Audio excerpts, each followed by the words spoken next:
Bonjour, alors je vais vous parler aujourd'hui du nouveau film de Steven Spielberg, Disclosure Day, le jour de la révélation, de la divulgation. C'est un film qui est très attendu. Le dernier film de Steven Spielberg a déjà 3 ans, c'était The Fabelmans, un film autobiographique sur sa famille, sur son enfance, sur ses parents, sur sa vocation de cinéaste en fait. Ce film était selon moi son meilleur film, peut-être le film qui, justifiait, tout son cinéma précédent, le film qui nous donne la clé, en fait, de toute son œuvre, le rapport à l'enfance, à l'abandon, au drame, de la séparation, du divorce des parents, la difficulté à trouver une place dans le monde et cetera et cetera. Donc The Fabelmans, c'était une magnifique, réflexion sur son cinéma, sur son pouvoir créatif. Et c'était selon moi, de loin le meilleur film de Spielberg, un film paradoxalement adulte, dans lequel il parlait, justement de son enfance, ce qui est un peu un paradoxe. Et d'ailleurs, il avait attendu la mort de ses parents pour pouvoir faire ce film parce que d'une manière assez, paradoxale, il était un peu libéré du regard évidemment de ses parents et il pouvait, aussi éviter de les blesser quelque part en racontant cette histoire-là. Cette introduction, donc, pour parler des Fabelmans, le dernier film en date, pour essayer de placer dans l'œuvre de Spielberg ce nouveau film, Disclosure Day, qui est un film un peu nouveau, je dirais, dans l'œuvre de Spielberg, parce que, selon moi, Fabelmans, il y a un avant et un après. On a l'impression qu'il s'est libéré avec ce film-là, et d'une manière étonnante, j'ai l'impression qu'il commence un tout nouveau cycle avec ce film Disclosure Day. Alors c'est assez étonnant parce qu'il a 79 ans, il est tout de même âgé, alors il ne fait pas du tout son âge, hein. C'est quelqu'un, on voit en interview, qui est encore... Moi, ce qui me surprend vraiment, c'est sa vivacité d'esprit. En général, arrivé à un certain âge, on est un peu plus lent, on parle un peu plus lentement, ce qui est normal. Lui, il a toujours cette vivacité, quoi, de quelqu'un qui aurait, je sais pas, 40 ou 50 ans. Mais après, c'est quelqu'un qui, à la base, est déjà très rapide d'esprit. Euh, Disclosure Day, c'est son grand retour à la science-fiction. Alors je précise, comme d'habitude, que c'est une vidéo avec spoiler, donc si vous n'avez pas vu le film, vous pouvez voir la vidéo après avoir vu le film, hein. Je vais raconter le film, y compris la fin du film. Euh, c'est le grand retour de Spielberg à la science-fiction, après Ready Player One, on va dire, en 2018.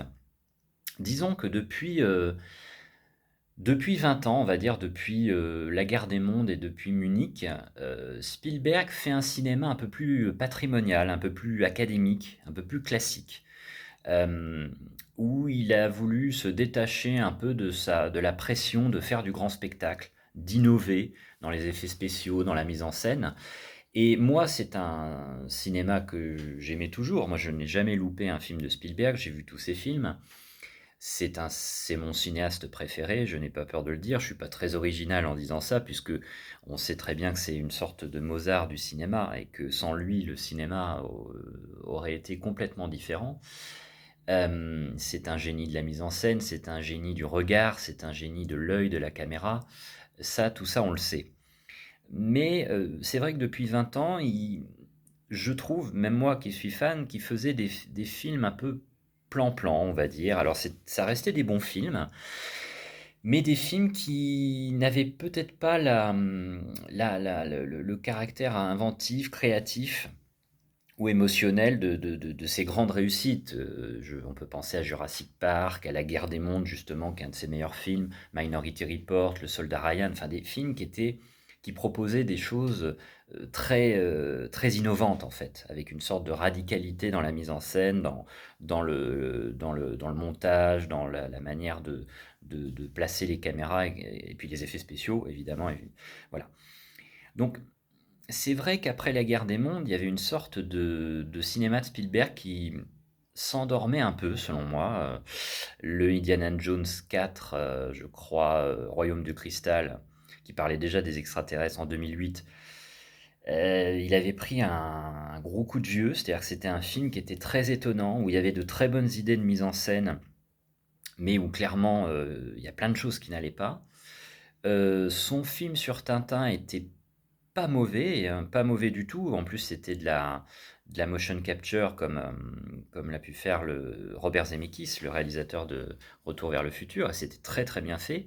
Il y avait des scènes d'anthologie, notamment cette espèce de plan séquence là dans une ville du Maghreb avec Tintin qui descendait avec le capitaine Haddock sur une moto. Enfin, ça a duré à peu près 5 ou 10 minutes, c'était assez extraordinaire. Et c'est que des images de synthèse, donc il y avait vraiment ce côté innovateur, inventeur de Spielberg. Ready Player One, qui était un film très intéressant aussi. Il ne faut pas oublier que Spielberg est aussi un gamer, c'est quelqu'un qui joue aux jeux vidéo, donc c'est ce qui lui permet d'être un peu encore connecté à la jeune génération. Et puis il a des enfants, il a des petits-enfants, donc il reste toujours quand même connecté à ce qui se fait de nouveau. Mais c'est vrai qu'il y avait des films beaucoup plus patrimonial et moi je trouve un peu ennuyeux. Par exemple Le Pont des Espions, Lincoln, qui sont pas des mauvais films, hein, mais qui sont un peu ennuyeux. Même West Side Story, son remake de la comédie musicale, alors, qui est un bon film, hein, mais qui est passé complètement inaperçu. Alors après, en plus, c'était au moment du Covid. Mais voilà, c'est des films, on se dit, mais quel était son propos? On l'attendait pas là, quoi. On avait envie qu'il revienne à la science-fiction, à quelque chose d'assez nouveau. Alors là, avec Disclosure Day, paradoxalement, c'est pas quelque chose de nouveau, parce que le scénario est très simple et très classique. C'est un peu du X-Files. C'est un peu, voilà, tout simplement, une organisation non gouvernementale cache l'existence des extraterrestres en collaboration avec l'armée, avec les gouvernements, et il y a des personnes qui veulent révéler aux médias et donc au public, au grand public, l'existence des extraterrestres. Bon, c'est pas très original. Mais à partir de ça, moi je pense qu'il faut pas se tromper. J'ai entendu plein de critiques.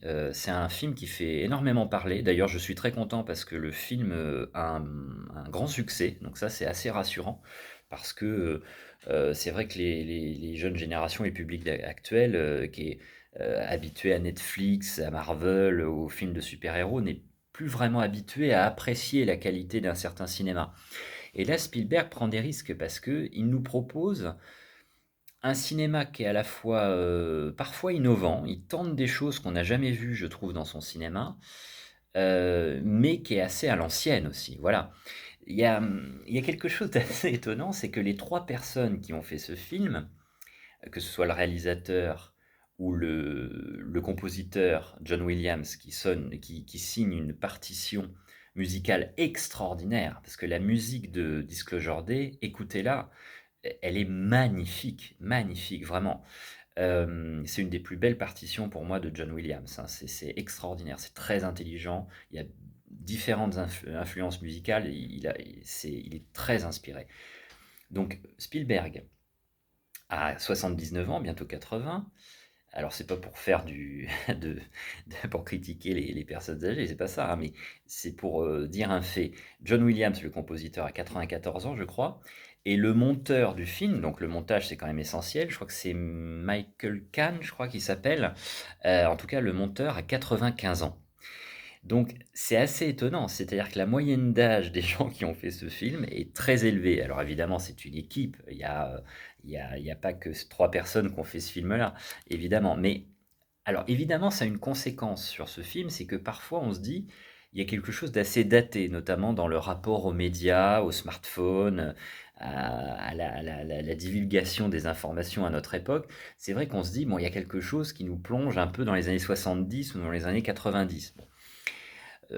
Bon, ça c'est la critique qu'on peut faire. Mais en même temps, une fois qu'on a dit ça, on peut se dire que c'est très rafraîchissant. Parce que pour une fois, on a un film qui prend son temps quand même d'installer les choses, notamment dans la phase d'exposition, parce qu'après, ça va beaucoup plus vite, hein. Dans la deuxième moitié, l'action est beaucoup plus rapide. Mais c'est vrai que le film prend son temps, et c'est vrai qu'on n'est plus habitué à ça.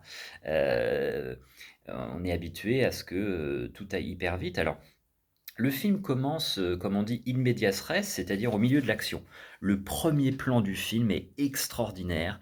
C'est un catcheur qui littéralement explose la gueule du spectateur avec son pied. Et c'est-à-dire que vous avez un caméraman qui est caméra, je pense, à l'épaule, qui fait une sorte de contre-plongée. Et en contre-plongée, on voit donc le caméraman au sol qui se fait écraser littéralement par le pied d'un catcheur. Et alors, ce premier plan est juste génial. Et on peut l'interpréter de plusieurs manières. On peut dire, bon, déjà, on va vous réveiller, on va vous en mettre plein la gueule, vous allez voir, ça va secouer, etc. Ou alors, c'est une manière d'écraser la caméra, les images. Enfin, on peut l'interpréter d'une manière très différente. Et donc là, déjà, moi, j'ai adoré le premier plan. Je me suis dit, ah, ça, j'adore. Et on n'avait plus vu ça chez Spielberg depuis très longtemps, cette espèce de liberté, en fait. C'est pour ça que moi, la première partie du film, qui est parfois un peu plan-plan, on a la vie quotidienne de deux couples, les deux personnes dont on s'aperçoit à la fin du film qu'ils ont été initiés par les extraterrestres pour être une sorte d'élus, en quelque sorte, pour révéler l'existence des extraterrestres à l'humanité, et à la planète Terre. Mais on voit la vie de couple de ces deux personnages. Alors, pour le jeune homme qui a quitté donc cette entreprise qui s'appelle Wardex, qui est une entreprise privée, hein, pas du tout d'État, qui est là qui est une sorte d'agence privée dont la mission est de rendre, de sécuriser, de préserver les secrets de l'existence des extraterrestres. Donc ils ont des images, ils ont des données que ce jeune homme va voler parce qu'il travaille pour cette organisation, qu'il va voler, qu'il va vouloir révéler aux grands médias. Voilà. Donc on est face à quelqu'un qui est un hacker en fait. Et donc le début du film, c'est ça. On voit qu'il est poursuivi par le personnage que joue Colin Firth, qui est le patron de Wardex, qui lui est, et on le voit assez brutal, est là pour empêcher cette disclosure, hein, c'est-à-dire cette révélation de l'existence des extraterrestres. Donc ça commence un peu en plein milieu de l'action, en plein milieu des choses. On comprend pas trop au début ce qui se passe. Surtout que les bandes annonces sont très trompeuses, hein. On est vraiment sur des bandes annonces à l'ancienne, c'est-à-dire des bandes annonces qui ne montrent pas du tout ce qui est réellement le film, parce que c'est pas vraiment un film d'action en fait, c'est vraiment un film d'émotion. L'action est là, hein, bien sûr, hein, il y a des scènes de poursuite, il y a des scènes qui nous montrent que Spielberg est toujours le maître de la caméra et de l'action, et il s'amuse, hein. Mais c'est pas le propos. Le propos, c'est vraiment l'émotion, et notamment, tout est fait dans ce film qui dure 2h20, donc qui est quand même assez long. Il prend son temps pour exposer, et on peut trouver que c'est un peu long, mais je pense que cette longueur de l'exposition est là justement pour ralentir le rythme et pour mettre en relief l'accélération de la deuxième moitié et surtout les 10 dernières minutes. Les 10 dernières minutes de ce film, qu'on ne voit pas du tout dans la bande-annonce, ou alors simplement une milliseconde, sont parmi les plus belles minutes de cinéma, du cinéma de Spielberg, et même du cinéma tout court. J'ai adoré ces 10 dernières minutes. Alors c'est une vidéo avec spoiler, donc je vous les révèle, pour le coup, hein, je fais une disclosure à mon tour aussi. Les 10 dernières minutes, c'est des séquences magnifiques sur le statut des images, en fait, sur le pouvoir des images, comme création d'une réalité, comme création d'une spiritualité, puisque c'est un film sur l'empathie. C'est un film, je pense qu'il faut le dire aussi, est très chrétien. Très chrétien, c'est assez étonnant. Je pense que c'est le film le plus chrétien de Spielberg. D'ailleurs, la religion chrétienne, et notamment la religion catholique, est très présente dans ce film. Et ça fait un peu plaisir parce que pour une fois, la religion chrétienne ou catholique n'est pas critiquée. Parce que souvent, Hollywood aime bien critiquer le christianisme et la religion catholique. Mais là, ce n'est pas du tout le cas. Au contraire, on est face à une religion qui est un relais de compassion, d'empathie. Donc il n'y a pas les caricatures habituelles sur la religion catholique, etc., etc. Donc ça, c'est plutôt intelligent. Et puis, surtout, c'est une religion catholique qui s'adapte à cette révélation extraterrestre et qui dit, bah, de toute façon, Dieu, oui, Dieu, il a créé l'univers, donc il peut avoir créé d'autres créatures, et ça ne pose aucun problème avec le dogme chrétien et la foi catholique. Au contraire, ça peut être un relais d'empathie et un exercice d'empathie. Donc c'est pas vraiment un film d'action, hein. La bande-annonce euh, trompe un peu les gens là-dessus, mais ça c'est normal, c'est parce qu'il faut faire venir les gens au cinéma, et maintenant au cinéma, on sait très bien que les gens, ce qui les attire, c'est les explosions, l'action, etc. Mais il y a finalement assez peu d'action dans ce film, mais on s'ennuie pas, hein, on s'ennuie pas du tout, au contraire, la véritable action, c'est une action psychologique et empathique. il y a quelque chose de très, phénoménologique, de très sensoriel dans ce film. On voit souvent les personnages qui touchent les objets. Hem, Emily Blunt fait une performance extraordinaire à la Meryl Streep et notamment la scène, je trouve l'acmé de ce film d'un point de vue psychologique, c'est la scène d'angoisse qu'éprouve, Emily Blunt, le personnage d'Emily Blunt, qui est une présentatrice météo d'une chaîne locale et qui, a par l'intermédiaire des extraterrestres, a des dons, de télépathie, d'empathie et cetera. Et suite à la fameuse scène du train que l'on voit dans toutes les bandes annonces, qui est très bien réalisée, mais pour moi la scène la plus incroyable sur le plan de l'action, c'est la scène qui suit. C'est que évidemment le personnage d'Emily Blunt est choqué et on le saurait à moins par cette scène qui est une scène de tentative de meurtre, hein. Elle se retrouve dans le wagon avec le jeune hacker, et là elle a une crise d'angoisse. Mais une crise d'angoisse, mais démentielle, comme on en a rarement vu au cinéma. Et en fait, ce qui va la rassurer, c'est de toucher un piano. Et on a à plusieurs reprises, à la fin aussi, c'est très émouvant, on a la recréation de la maison d'enfance. Ça fait penser un peu à The Fabelman, ça aussi, hein, du personnage que joue Emily Blunt. Et elle va toucher les meubles, hein. On a quelque chose de très sensoriel dans ce film, sur le statut de la réalité, sur le statut des images, sur l'empathie. C'est un film qui est très intelligent de ce point de vue-là. Hem, que dire d'autre? Il y aurait plein de choses à dire. C'est un film qu'il faut aller voir au cinéma. Ça, vous pouvez pas le voir sur un petit écran parce qu'il est fait pour le grand écran. Il y a des scènes magnifiques, des plans magnifiques. Je vous parlais des 10 dernières minutes où on a des images de toutes ces rencontres avec des vaisseaux spatiaux très différents. Les effets spéciaux sont très bien faits, c'est très réaliste. On a vraiment l'impression que c'est des vraies images, quoi. Surtout qu'on voit en live, en direct, à la télé, et sur les réseaux sociaux, à notre époque, la disclosure, c'est-à-dire la révélation de ces images. Et on voit l'animatrice télé qui présente et qui est très émue et qui n'arrive pas à trouver les mots. Ça, c'est très intelligent et ça marche très bien, c'est très efficace. Et puis, dans ces 10 dernières minutes, vous avez la bande son, la musique de John Williams, qui est extraordinaire. C'est vraiment une de ses plus belles partitions. C'est émouvant. Il y a des réminiscences de plusieurs compositeurs. Il est très très inspiré. Et voilà. Après, il y a plein de choses à dire sur ce film. Il y a parfois une ambiance un peu gothique avec la photographie, avec les décors. Cette première planque, là, cette ferme un peu paumée dans la campagne du hacker, ça fait penser un peu à une espèce de maison gothique, de film d'horreur. D'ailleurs, il joue beaucoup avec les codes du film d'horreur au milieu du film, Spielberg, notamment avec cette trouvaille magnifique du personnage joué par Colin Firth, qui, grâce à un artefact extraterrestre, arrive à entrer dans le regard et devient finalement une sorte de caméra, en fait. C'est aussi un film qui est très méta, hein, qui est méta politique, méta religieux, métaphysique, bien sûr, et méta-esthétique, parce que ce film est une très belle réflexion sur la caméra, sur le regard, sur l'œil. C'est en cela que c'est un film qui est assez Hitchcockien aussi. De toute façon, on sait que Spielberg aime beaucoup Hitchcock, mais il y a des séquences qui font énormément penser à Hitchcock, hein. Notamment cette séquence un peu de film d'horreur et de film gothique avec le poignard, les personnages possédés. Voilà, c'est très très réussi.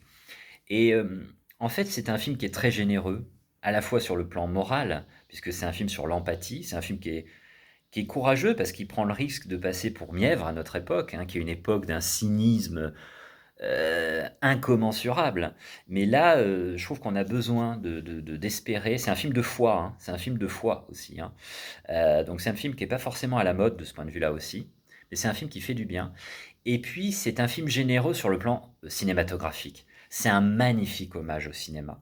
En fait, c'est un peu une compilation de de tout le cinéma de Spielberg, en fait, de tout ce qu'il aime. Donc il y a le clin d'œil à Hitchcock, il y a ce rapport cette réflexion sur le statut du regard, de la caméra. Et puis il s'amuse, quoi. Il continue à s'amuser. Moi, je suis un peu fan de tout ce qui est mouvement de caméra, technique, au cinéma, et cetera, et là, il nous parfois, il a des trouvailles de dingue, quoi. Il y a que lui qui peut trouver ça. C'est-à-dire qu'à un moment, je vous en dis pas trop, mais il y a, donc ils sont, le jeune hacker et sa petite amie se sont retrouvés donc dans cette fameuse planque dont je vous parlais, cette espèce de vieille ferme gothique, paumée dans la campagne, et il y a les, hommes du personnage joué par Colin Firth qui les retrouvent, et donc ils arrivent et on voit la petite amie est restée dans la maison, et le jeune homme, le jeune hacker est parti pour essayer de voir un peu ce qui se passe.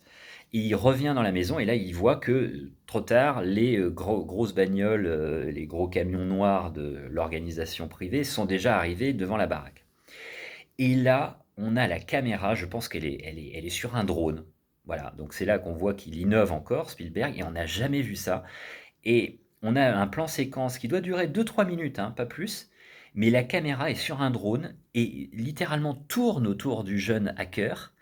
Il est au sol, derrière une barrière, donc il reste au sol. Après, la caméra passe de l'autre côté de la barrière, repasse de l'autre côté de la barrière, suit le personnage qui rentre dans une voiture. Ça dure 2-3 minutes, c'est pas long, mais c'est de la virtuosité. C'est de la virtuosité du regard et technique. Et Spielberg, il n'y a que lui qui peut faire ça, en fait. C'est pour ça qu'en quelque sorte, c'est le plus grand au cinéma. C'est qu'il n'y a que lui qui peut nous proposer ce genre de plan, de composition, de montage, et puis aussi de propos. Voilà. Donc je vous encourage évidemment à aller voir Disclosure Day au cinéma, en salle. C'est pas un film qu'il faut voir sur un petit écran, c'est un film qu'il faut voir en salle, en grand écran, sur grand écran. C'est un film intelligent, très émouvant. Et voilà, si vous aimez le cinéma, c'est un film parfait pour vous. Voilà, donc si cette vidéo vous a plu, je vous encourage à la liker et à la partager sur les réseaux sociaux et aussi à la commenter. Et moi, je vous dis à très bientôt.